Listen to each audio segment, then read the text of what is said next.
Well, first of all, Bill, it's good to see you back in the building. How are you feeling? I'm good. It's good to be back in. I was feeling better for a number of days, but wasn't able to get back in until I was able to test in. So thank you. That's wonderful. Good news. My question for you is about Justin and what you would like to see from him over these next 3 weeks to kind of like end this rookie season and the development that he's had so far. Well, I would go everything, constant development, though that would be the boring answer. I think some of the stuff you see from the game is only learned from experience, which is here's the play. I don't like what I see right here. How do I keep my thread of running and make it a really positive for the offense? How do I make sure that worst case scenario, I take someone just gets lucky and tackles me for a very small sack and not a big one.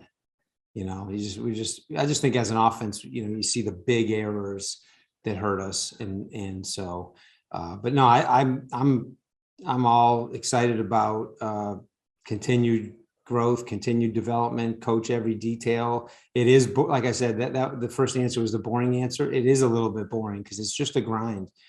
Coach Steve Filippo just grinds them all the time, and that's how we all get better.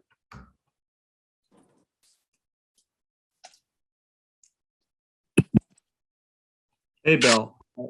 In regards to Justin Fields' development, one of the things we've seen recently is him jumping in the air to try and make passes. Happened last week, happened against the Packers as well. Is that something that maybe you talk to him and say, hey, maybe try and keep your feet on the ground? Or is that, he's a great playmaker, we're going to let him continue to do those things as he tries to make plays?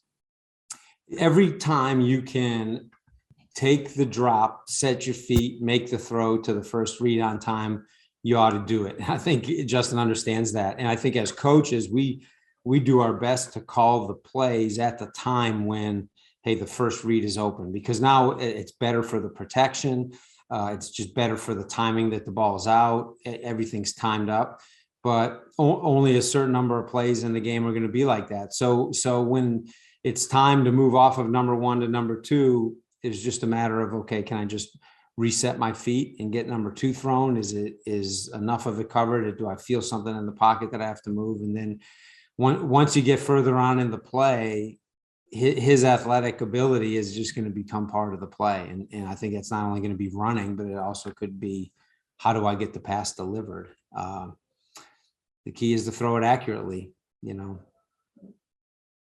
mean, I'm meaning, if he has to move or jump or twist to do it, as long as he can do that and still put it where he needs to put it, then it's going to be good for the Bears. Kevin? Hey, Bill, I wanted to ask about Cole Kmet. What are next steps for him you want to see from him in these last 3 games as he continues his progression? Oh, I think in the past game, you want to see the savviness and detail that sometimes comes just with experience of running some of the routes. He can't control the coverage when he gets man or doesn't get man. But I think as you watch guys, I mean, if you can look into the future with what Cole's physical abilities are, how smart he is, how conscientious he is. I mean, I think you're going to see a guy who over time maxes out his physical ability with exactly how you run the routes. What do I do at the top? What if I want to break out and the defender's already outside of me? How do I get his hips turned so I can beat his leverage?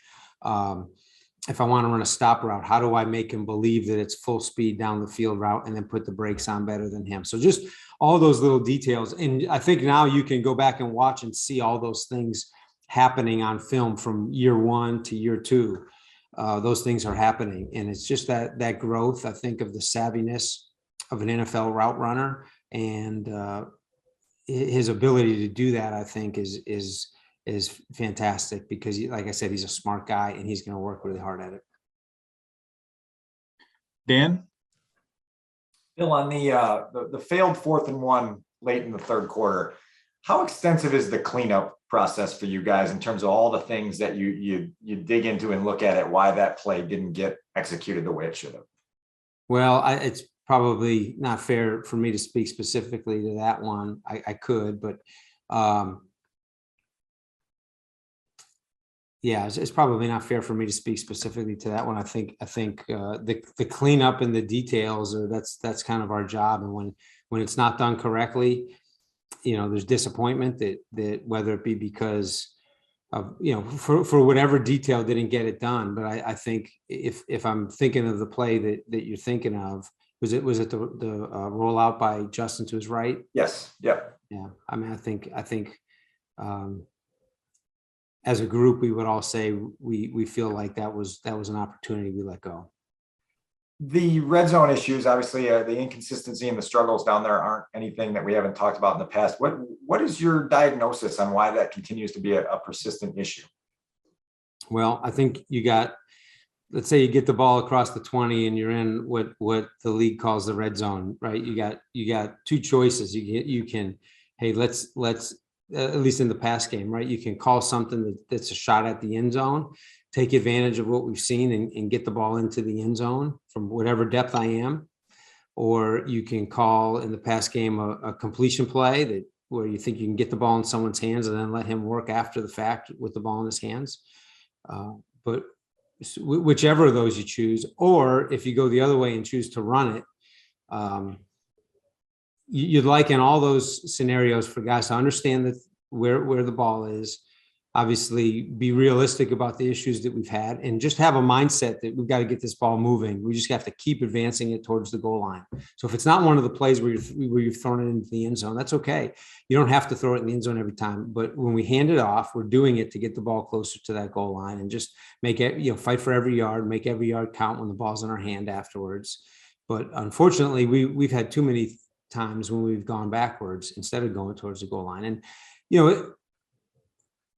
I also think we want to be careful and get rid of a mindset where sometimes you can get a mindset of, oh man, we got a 1 yard loss on this play, or we got a 5 yard penalty. And of course we're all upset that we got a penalty, but that also doesn't have to defeat the drive. Yeah.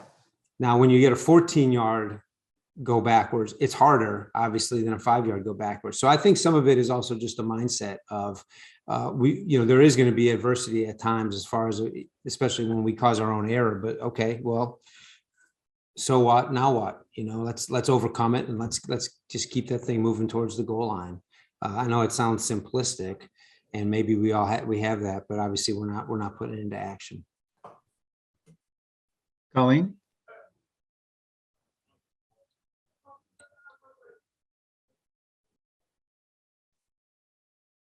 Sorry. Hey, Bill, what was your assessment of Tevin Jenkins' performance on Monday? Obviously, he had some penalties he needs to clean up, but just his performance overall. Yeah, I would highlight his pass blocking technique and production. I thought there obviously we also had questions about Tevin after the game before, and so I think everyone should be excited. If you just highlighted, the technique he used and the production he had in his pass pro, I think everyone should be excited about what they saw happen. Pat? Hey, Bill, both Monday and then in some previous games, you can sense some frustration with your players when Justin gets hit. Maybe they think it's late. How do you handle that with your guys? Do you like to see that? Is there as a coach, how do you walk the balance of understanding the emotion there, but also not wanting them to do something that might, be a penalty? Well, I don't think it's very difficult to do both, to be protective and then also to not get a penalty. I think that's a fairly simple thing to do. So I'd like them to do both. I'd like them to feel a sense of team and that they're going to protect each other and the quarterback. I also like them not to move the offense backwards 15 yards. It's these guys have been playing football a long time. They understand the difference. Mark?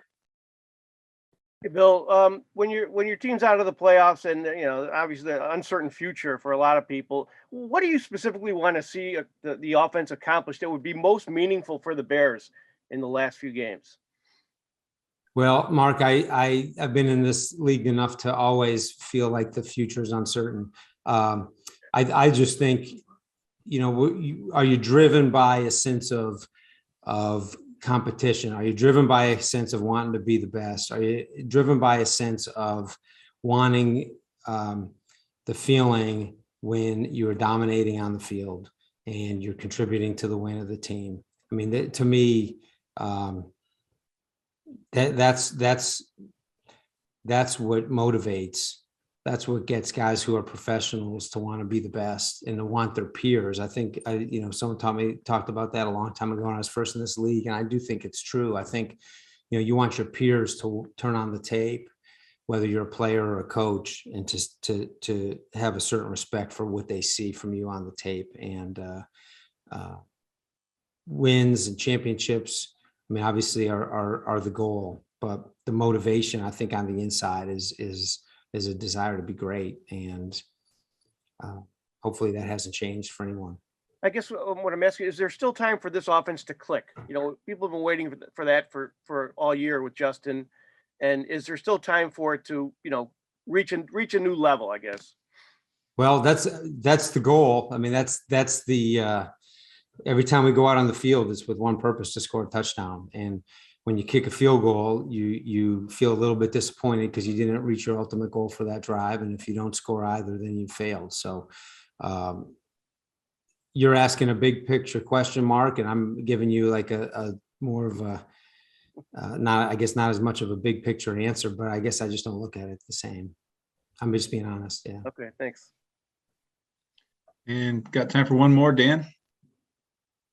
Bill, Justin sort of made a vocal public request or expressed his desire to use a little more no huddle and up tempo. I'm curious how that discussion sort of evolves within the room or where the virtual room, wherever it is nowadays, throughout the week to kind of take his feedback and then try to blend it with your philosophies. Dan, I did not hear that comment from him. I'm sorry. Yeah. So I wasn't aware of it. If he expresses that, where do you go with that? And one of the things that he said after the game Monday night was it puts him in a mind frame of not having to think so much. And I'm curious, just kind of trying to balance that for him where obviously that gives him added comfort.